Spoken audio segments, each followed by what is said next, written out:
we're live. Zach, it's over to you, sir. Thanks, Brad. Yeah. Hello to our small little audience here. Okay. Awesome. So welcome to the Denver Marketo user group session. We are sharing our screen. If anybody has issues hearing me in the chat, or if anybody can give me like a thumbs up in the chat that you can hear me, would definitely appreciate it. So I know I'm not just talking to myself. But otherwise, we'll get started. We can hear you. Thank you, Elizabeth. You rock. How do I move to the next slide here? I'm on Teams. Okay, so it's just sharing the screen. Cool. Awesome. We're going to skip all that. Cool. So yeah, if you are not signed up with the user group, definitely make sure you head to mugs.marketo.com/denver-mug and sign up so you can come to all of our amazing events moving forward. Some upcoming opportunities for chapter members and some housekeeping slides. If you haven't applied to the Marketo Engage Champion program, definitely check it out. Let us know. We'd be happy to send you some of this information ourselves. Obviously, I guess it'll be hard to scan a QR code from where you're at, but maybe if you can, go for it and apply. I hear it's a cool program. I run it. That's why it's cool. Brad runs it. He says it's amazing, if anybody couldn't hear. And if you need to update your Marketo Engage certification, Adobe now has 3 certifications: the Adobe Certified Professional, the Adobe Certified Expert, and the Adobe Certified Master. And if you are in need of either updating or getting your certification done, definitely go do that. I believe, Brad, aren't they free of charge now? I think they updated that, right? Yes. If you are currently certified and your certification is about to expire, then you can recertify for free. Right. But if your certification is expired, then you have to pay for it. I think there's a little bit of a leeway there. Feel free to email you to inform me. Sounds great. Yeah. For anybody who didn't hear, basically, if you are already certified and your certification has not expired, definitely get it recertified for free. If it is expired, it will cost you some money. So hopefully you can get that scheduled before your certification expires. Yeah, we wanted to share the results from our first meeting last month in May. We took a survey and we were just kind of curious, like, hey, what does everybody want to talk about in future user groups here? The most common answers were reporting and analytics, database hygiene, personalization, as well as instance foundation and basics. Today, we're actually going to be talking a bit about reporting and analytics. But if you or somebody else who would like to speak at a future user group, just so Kylie and I don't get tired of hearing ourselves, definitely let us know. We'd love to have you speak or somebody speak that has some killer content out there. Any of these topics obviously are very popular. So if one of these resonates with you or somebody definitely let us know and we'd be happy to accommodate. Otherwise, you get to hear us drone on for the next several user groups. So hopefully we can line up some speakers and not hear just a couple of us speak. Yeah, so today we're going to talk a bit about Marketo funnel reporting. Do we lose the view here? I thought it was behind me for a second. Okay, all good. Then I guess just your view. It's working over here. So okay, cool. As long as you can see. Amazing. So yeah, so today we're going to be talking about a little bit about funnel reporting. I think most people on this call has probably seen some variation of this basic marketing funnel. Most people have a slightly different variation. Most people use some form of known, whether they use like a top, middle, bottom of funnel aspect of known. Most everybody uses marketing qualified or MQL as a benchmark. Sales qualified, so there are some steps within it: sales engaged, sales accepted, depending on how your sales operation or sales development team and or sales teams work, and then becoming a paying customer. Shouldn't be terribly new or different to anybody else. But yeah, it's just we're kind of all talking about the same thing. I think this I was kind of hoping that would generate a little bit of discussion. The idea is to just basically monitor the different trends between the different funnel stages. So the first one I had on the list that I personally use, leads generated to leads qualifying, just to kind of get an understanding of, are you generating enough leads and are they actually qualifying? Like, you're not just bringing in complete junk leads to your system. They're qualifying and you are getting a healthy amount in on a regular basis. That way you're consistently generating leads that have the potential to become customers. So I think some of the different trends you could see, either whether it's too low or too high.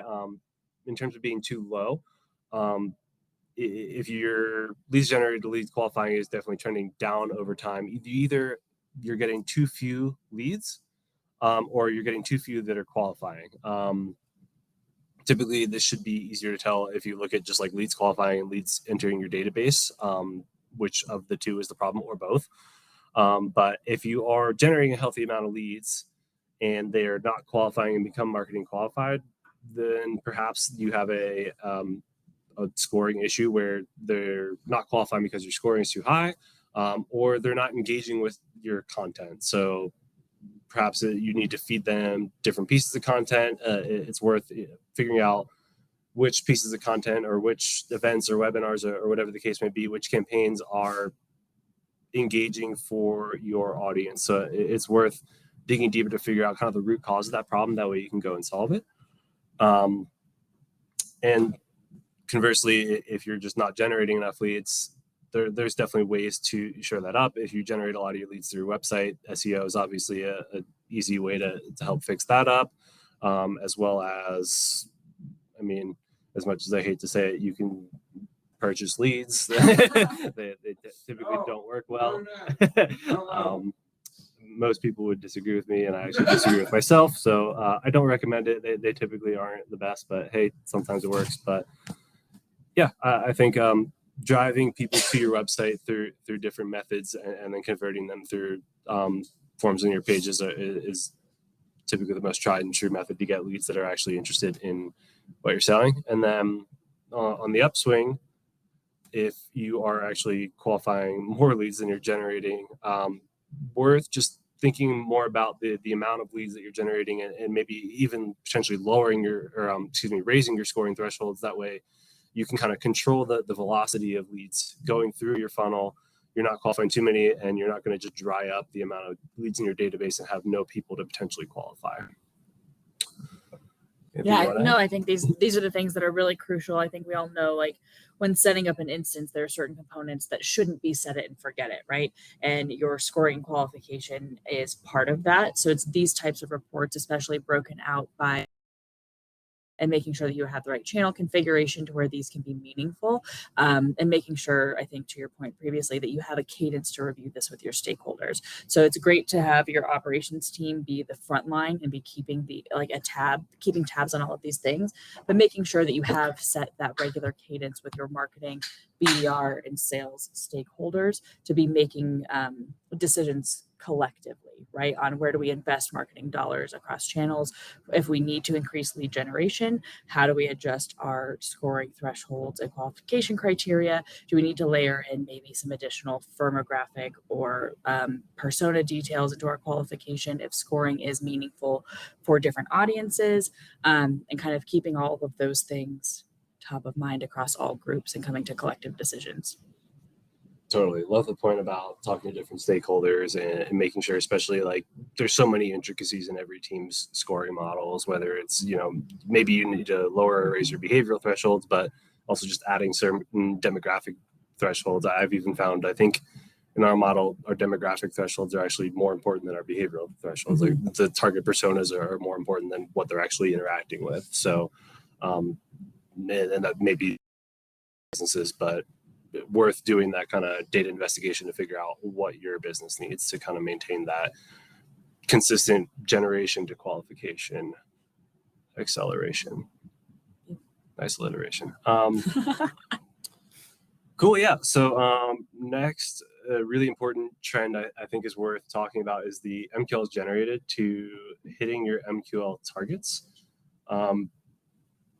I think it's important because if you're not, obviously your leadership is going to be pretty pissed off that you're not hitting your MQL targets. Most leaders set targets and care about the amount of MQLs you're generating. That way your SDR, BDR teams or your sales execs are not reaching out cold to too many prospects, and they actually have warm leads that are being sent from marketing. And that's kind of the main way that most inbound marketing teams work these days. So important to hit from those perspectives. If you're trending a little bit low in terms of your generated targets, kind of again, like we were talking about with the lead generation funnel aspects, perhaps your scoring is too high or your engagement is too low. Don't want to kind of beat the dead horse with that one.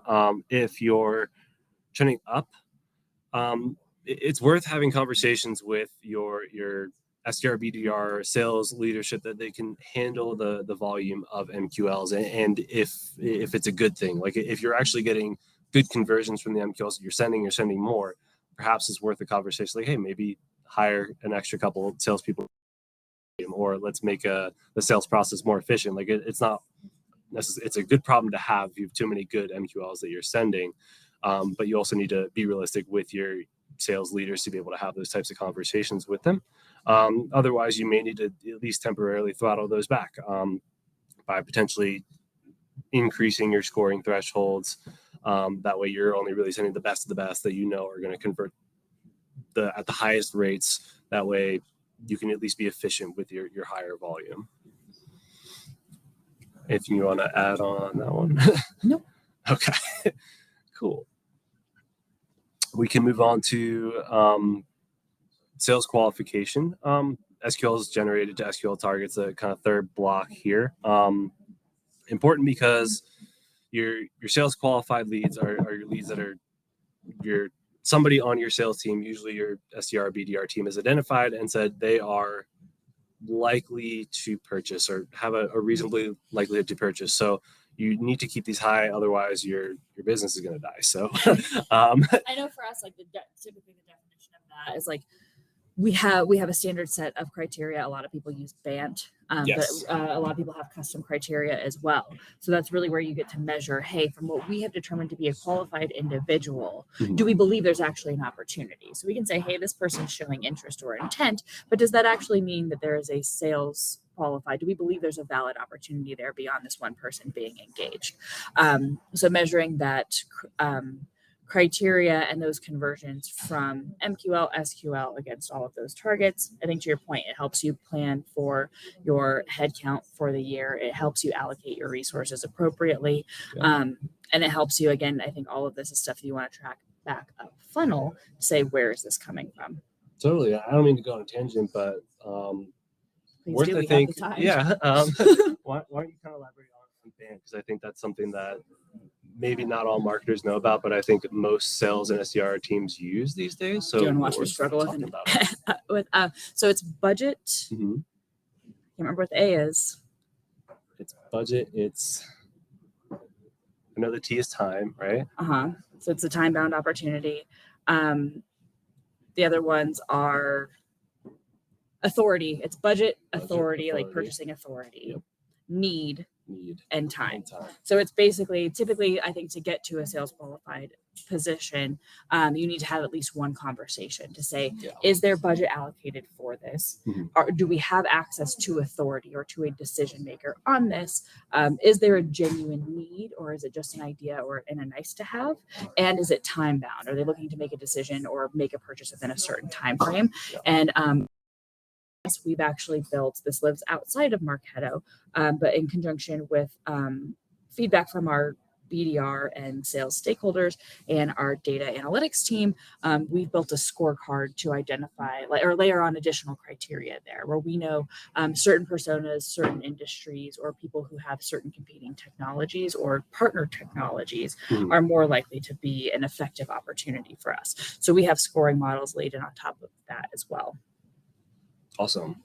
Love that. That's great insight in case you're unfamiliar with the BANT system. But yeah, I can't imagine. I mean, from being in agency life and working for different companies along the last few years, I don't think I've worked for a single one that hasn't used the some form of the BANT system to qualify leads. So definitely worth understanding and worth kind of understanding what your BDRs and SDRs are kind of using to qualify your leads. And I would say if you don't have standardized criteria around that, having these types of reports is going to help you kind of see, like, if you have inconsistencies over time, but your lead flow is consistent, what is it? Like, can you identify this to certain reps who are maybe qualifying things out? And can you at least draw a line in the sand in your organization to say, we believe this is the right criteria. Let's start qualifying against this and measure that over time as well. Because I think we all know, like, SDR, BDR morale can be, and retention can be a bit of a challenge, especially if you're selling a complex product. So making sure that they have consistent qualification that they're being pushed toward, that's measurable, and like we can actually point to their efficacy is good for employee retention. Totally. Love that. Keep your BDRs and SDRs around. You heard it here first. Talk to them about BANT. They'll love it. So, I think just like kind of diving into the trends and which ones you have in terms of ups and downs. If you're trending down in terms of SQLs generated, obviously the first place you should probably look is, are you generating enough MQLs to actually generate enough SQLs? Like, there's going to be I don't want to say a terrible conversion rate, but I mean, if you're doing like 5% MQL to SQL, that's usually pretty good, I think, in most organizations, depending on what you have. I mean, some products are better at selling themselves than others, but it's not going to be like rarely you're going to see a case where like 60% of your MQLs are going to convert to SQLs. So taking a look at the volume of MQLs, I think is an important thing to do if your SQLs are low. Otherwise, looking at the different ways that your SQLs are generated in terms of just like, are they actually being put in front of your SDRs? I know in my issues with routing where we're generating enough MQLs, but our SDR team's like, hey, we're not seeing enough of these MQLs to actually work. And like, they're only seeing like 70% for some reason. So figuring out the routing issues, do your MQLs that you're generating have correct information like country to be able to be routed if you're a global organization? Do they have a company name so they can be, assuming you use Salesforce, matched to a correct account and actually worked by a BDR or SDR? Definitely looking at those nitty-gritty issues to figure out, making sure that your SDR teams and BDR teams are actually getting the leads that your marketing team is saying that they should be getting. Yeah. I mean, just a quick aside, it's not necessarily reporting related, but on the routing piece, where it's important to have, like, when you're setting things up, if you're routing things through Marketo or if you're using something within your CRM like Lean Data, making sure you have a solid identifiable fallback. Obviously, you can build reports, but if you can systematically say, hey, if something doesn't meet criteria, always be assigning it to, we use the Marketo integration user actually, and we just say, hey, anything owned by the Marketo automation user is a problem. Like, if it's an MQL and it's owned by this, we know we need to troubleshoot that, and we have a report so we can make sure that those things are getting out in a timely manner. Yeah, definitely important. I think I've used the integration user at other companies too. It's not an uncommon practice for sure. But yeah, making sure you're checking whatever the default is. That'll give you your issues. I have one thing on that. Yeah. You can assign leads to the Marketo integration user, and then if anything's assigned to that user, you can hide it from other users in Salesforce. So maybe people that are in a recycled stage that you don't want reps to cherry pick. Yep. And anyone that you don't want someone to see, if they shouldn't see it, you can use a Marketo sync user for that too. Yeah. Yeah. So for those on the call, I mean, I think basically what you're speaking to, James, is kind of a permissioning issue to make sure that your SDRs, like when you have that default where you like, this is kind of the catch-all, like if they're not properly being routed, there's a way to make sure that SDRs aren't just going and cherry picking those leads. That way, somebody's not potentially working somebody out of region or out of however you structure your SDR and BDR teams. Yeah, or early on in the funnel, if you have someone that's not sales ready yet, but they've engaged, and you don't want the reps to go grab those individuals because it's rules of engagement, they'll sync to Salesforce anyway because or your CRM, but you can just make sure that they're not seen, so they don't even pick them up. Totally. By using that feature as well. Yeah. No, great call out. Just making sure they're not even seen or available, even though they're there. Right, You can see them. Yeah. As the ops professional, you can go figure it out what the issue is without somebody trying to work them without they should be when they shouldn't be. Cool. I guess we can jump into one more topic, which you may or may not be involved in as an ops professional, but web traffic is probably in this day and age important to you because it's going to help you generate your top of funnel leads and make sure that it really, like, if we were going to order these, like, it probably should be the top one down the funnel if we're going to order these more like funnel order, where your leads are being generating leads are going to be generated through web traffic, so, or a lot of them potentially are. So making sure your traffic is healthy, make sure if you have a web team, talking to them, making sure that they're doing everything to promote the website, they've got proper SEO, and making sure then you're converting whatever traffic you have into known people that you can then go and follow up with different marketing campaigns. Yeah, and I would say a couple things about that are definitely pain points in my organization that we're trying to solve for right now is, well, I guess twofold. One is when we are running more awareness plays and not conversion plays, we get a lot of questions, right? Like we've identified that in the market we have an awareness problem, so we're putting a lot of our paid media dollars to ungated content and broader awareness type plays, and then we get asked by leadership, what's the ROI on this? And we're like, well, that wasn't really the point, right? So making sure that you have solid KPIs for these top of funnel or awareness type plays, including your anonymous web traffic, especially if you are partnering like with a data source that's going to de-anonymize some of that data to an extent. So we've started leveraging 6 Sense, and we are moving towards more of an account-based model with an ungated web strategy. Mm-hmm. And now we're kind of 50-50 on the ungating because it is really, really difficult to break away from this MQL mindset that people have been in for a very long time. But we're actively working with our web team and our analytics team to say, okay, stakeholders and especially leadership always want to see something in a single source, right? We use Power BI, and they're like, okay, but web data is in GA, and paid media data is in all of these different systems, and then the 6 Sense data is totally separate, and we have to buy a whole different package to get that data exported into a data warehouse to where we can put it into Power BI, and we have all of these complex metrics. And I think it's important to emphasize on stuff like this. As long as you can tell a story, don't over engineer the data piece. You can start to tell the story without a data lake or a CDP. As long as you have the right people and the right understanding of the tools you're using, and you have alignment on your nomenclature and how you're pulling this information and where it's coming from, that's the biggest piece. It can live in a slot. Have to be overly complicated, and so that's something that we're going through right now, where like my team obviously owns Marketo and Visible, Mm-hmm. and Marketo Measure, excuse me, and some subset of our campaign level reporting. Mm-hmm. And we work really closely with our programs team that owns all of our paid media channels, and we sit in the same leadership structure as our web team. Okay. So we kind of have reporting champions within our digital programs team, our web team, and marketing operations who are working together to tell a story. So what my team has done is started to aggregate raw data. What's really interesting for some of our stakeholders has been, what's the journey to a closed won opportunity? And we know we only get a certain number of closed won opportunities every month.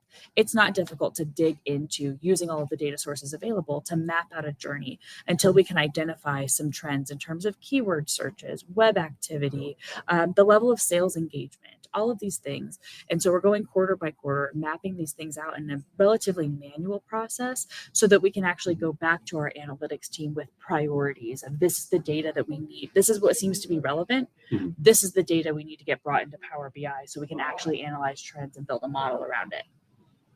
Totally. Are you using do you have a strong UTM strategy, or is that something you leverage? Do.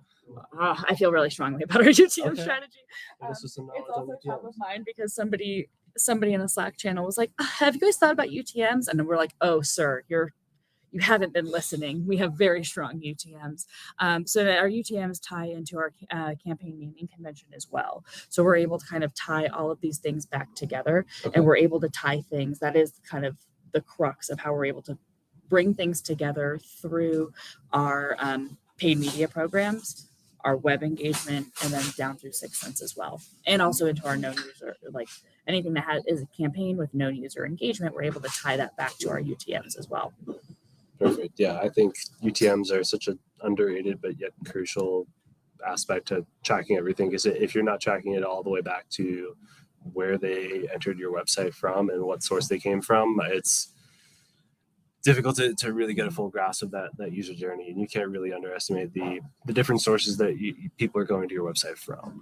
And I will say another thing that's it's usually paying, if you don't have somebody on hand that is able to do this, it's usually a few consulting hours that you have to consider paying for, but making sure that you have the right scripting on your website to have persistent UTM tracking. So if somebody's going to hit your website and bounce and they come back organically, are you able to store where they first came from when they do convert down the line? That's been a big improvement to our reporting in the last. Love it. Definitely always struggles. I know, like, one of our struggles in our organization is, like, for some reason we had only about 70% of the traffic come in that had UTMs, and like at some point we just assumed most of it was going to be like that's the organic traffic, but it's difficult to tell. And fixing some of that, putting some of those defaults in, working with your web team or our web team to kind of fix and actually be able to make sure we're tagging everything from a UTM perspective to actually be able to categorize and bucket where all of our traffic is coming from is so crucial. Cool. So actually, I think we're going to move on to the next slide. We spent a lot of time on that one.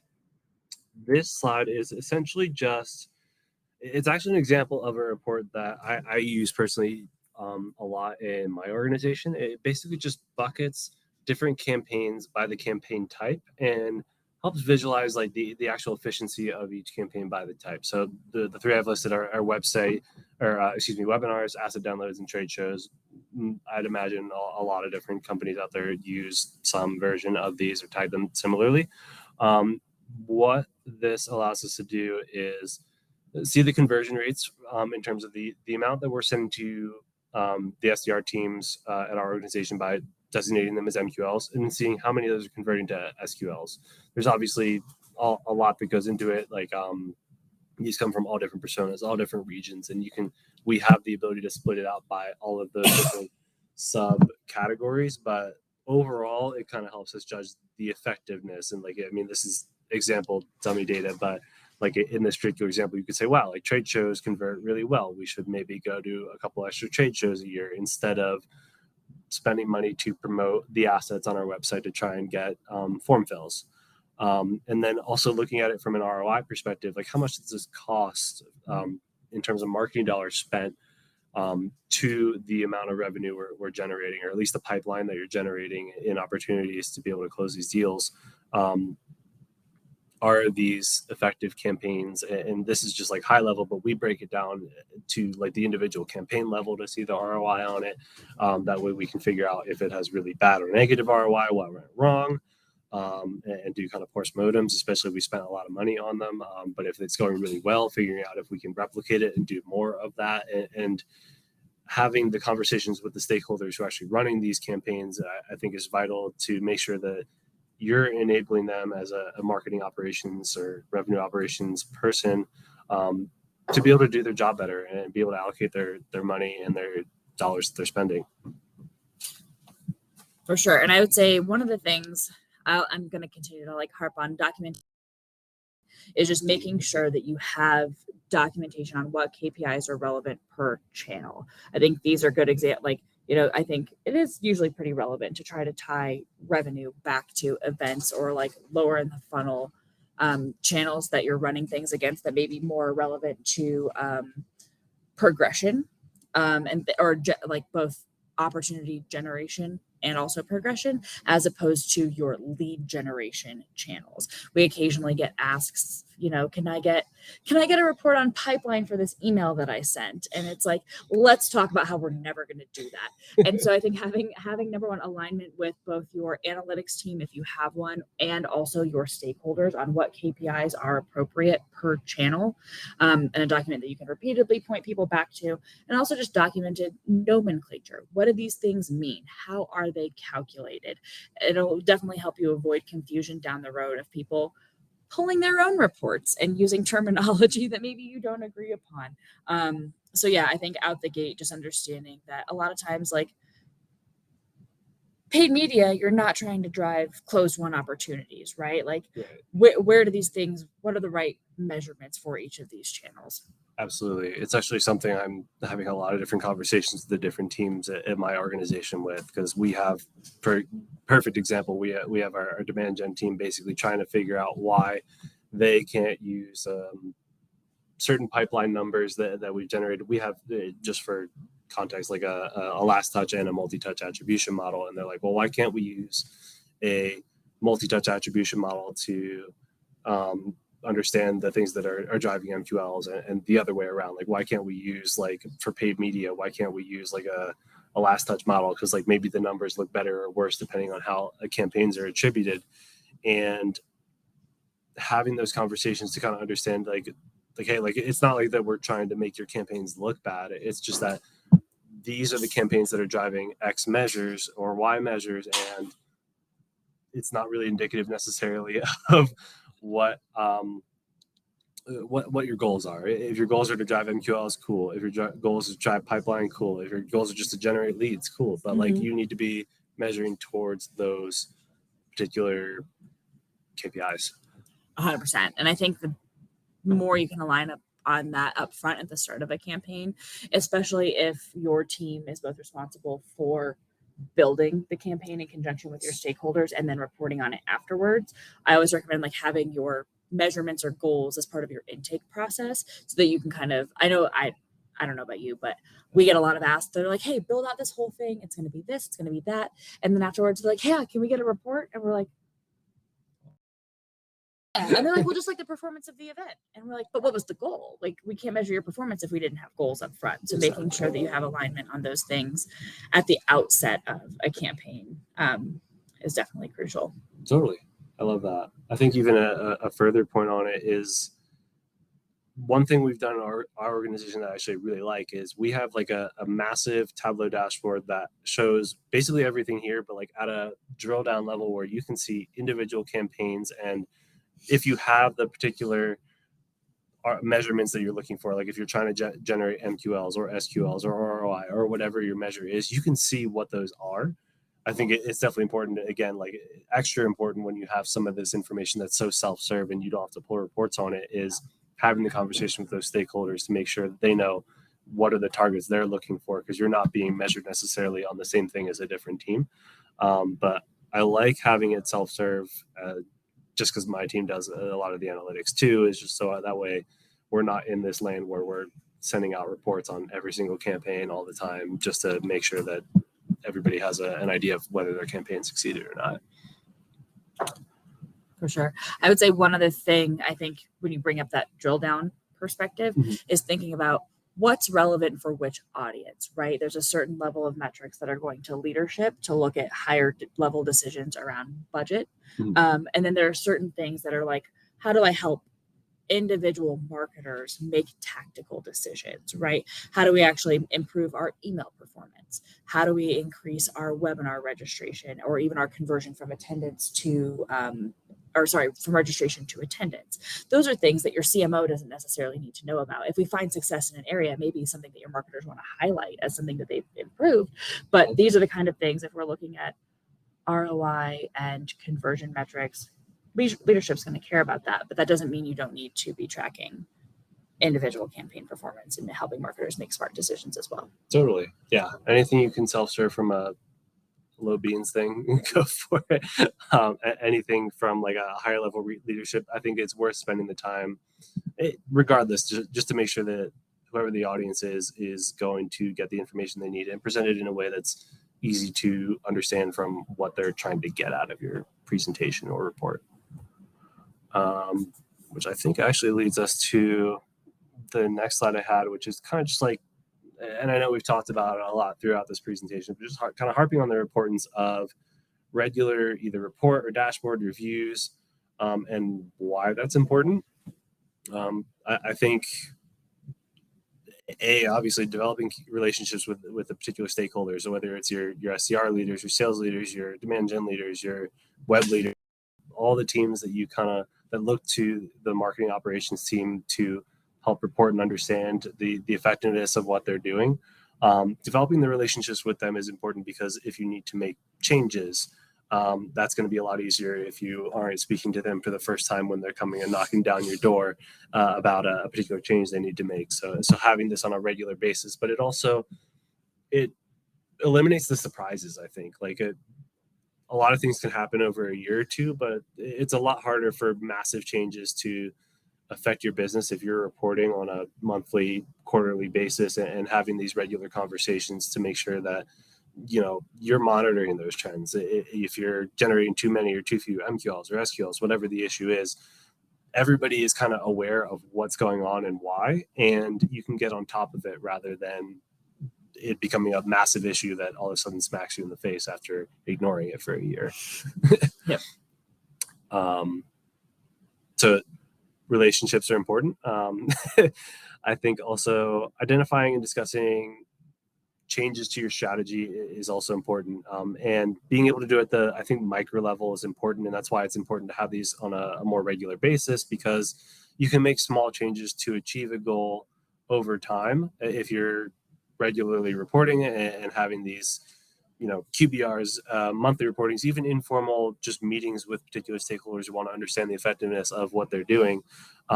Being able to talk to them on a regular basis will allow you to just say, okay, hey, we need to increase web traffic. What can we do? And instead of trying to overhaul your entire strategy all at once, you can say, okay, this month we're going to focus on SEO. Next month, maybe we'll look on adding some paid vendors. Whatever the case is, you can address those iteratively and over time, and not have to make massive changes all at once that may be difficult to budget for or difficult just to strategically manage. So TLDR is just handling it in small chunks is easier. And then also just identifying issues. I think a lot of the times when I have these types of conversations with the stakeholders I meet with on a regular basis, is we oftentimes find funky data.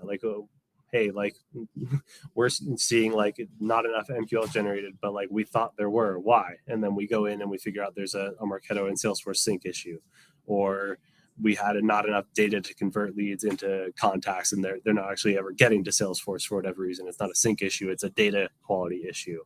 Whatever the issue is, being able to investigate that on a small scale helps you find these issues within your automations, within your systems, within your data pipelines quicker, and solve them before they fester and become massive game-changing issues. Yeah. So super important to report on that. Let's see what else we got.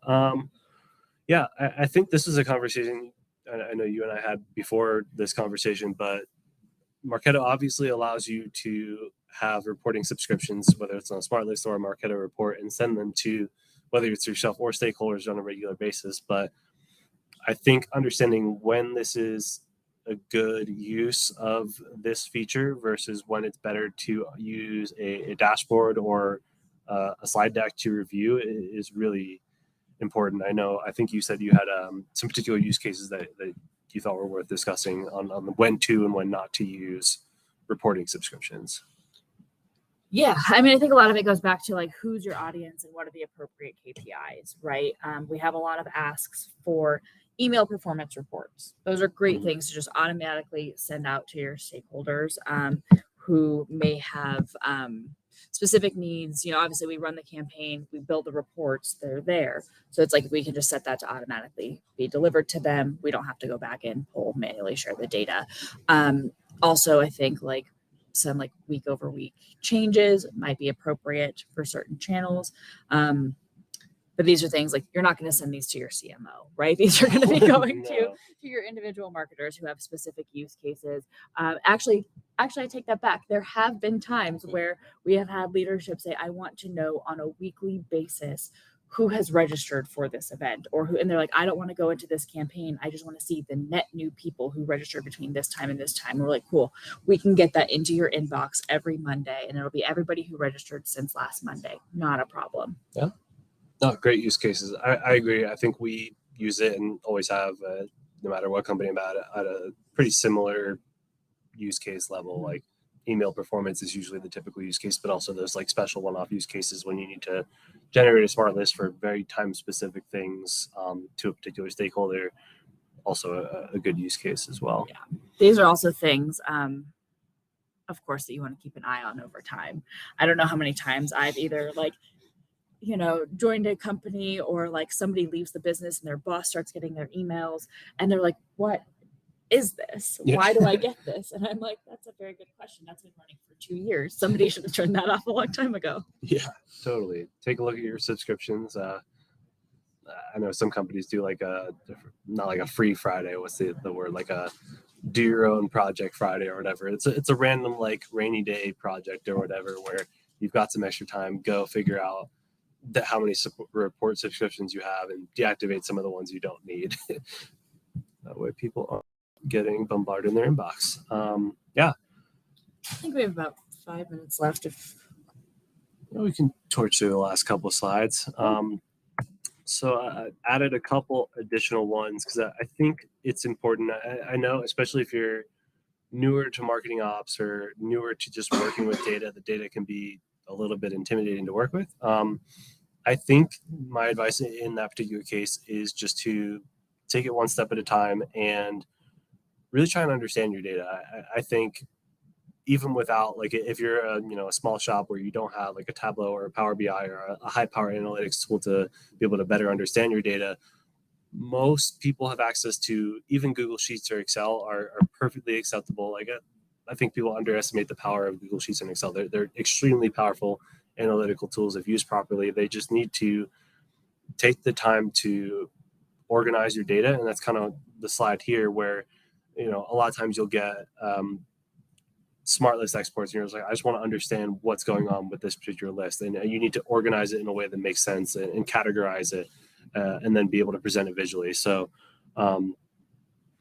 to that point, like this is a particular example I added where this is basically a report that I have that says it's the performance of a particular campaign week over week and how many. I believe this is a lead generation report I had in my organization where every week there's a couple thousand leads coming in, and if you sent this visual on the left to your CMO, he'd be like, what the F is this? Why are you showing me this? This is extremely difficult to understand. Whereas if you show the one on the right, it's very easy to understand, like, hey, like I'm trying to show you a trend of lead generation. It's typically a little bit bumpy, but generally saying it's going down and maybe we should do something about that is the story you kind of want to tell, which is a lot more difficult to tell with that visualization on the left. And I generated that image, that visual out of Google Sheets by just exporting the report on the left in about 3 minutes. It's very easy to just aggregate that data, put it into a visual that makes sense and tells a particular story, and listen to Gordon. If it's raw, don't put it on the fucking plate. Like it's just not worth trying to explain it if it doesn't kind of speak for itself. Yeah, so the meat and potatoes behind that data prep is, I know everybody's seen an export of a smart list that looks exactly like that first visual, which is very difficult to understand if you don't actually have a very intimate knowledge of your data and what it all means. And pretty much everybody but you, or maybe a couple of close people with you on your operations team, would understand. So taking the time to categorize it and make it make sense to other people and saying, okay, what I'm trying to do with this is just show the performance of a few different digital assets over time. So exporting that and saying, okay, I want to group this by each asset so I know which one is which. I want to then say, okay, how many were downloaded over time in each particular month, and then putting those into a chart. Even if you have to manually create it yourself and you don't have a tool that can do it for you, the extra, half hour, 45 minutes or whatever it is to spend the time and aggregate that data is worth it. So you can create a visual kind of like in the slide before versus the one you're just sending from Marketo. So I think the main point we're trying to make is just spend the time to be able to tell a story with your data and use that as a tool to be able to communicate with the different stakeholders that you have to work with on a regular basis. So that way you can help them understand the health of the data and the effectiveness of your campaign, your business. And I think that's pretty much it for us. Thank you if you hung on all this time. Appreciate it.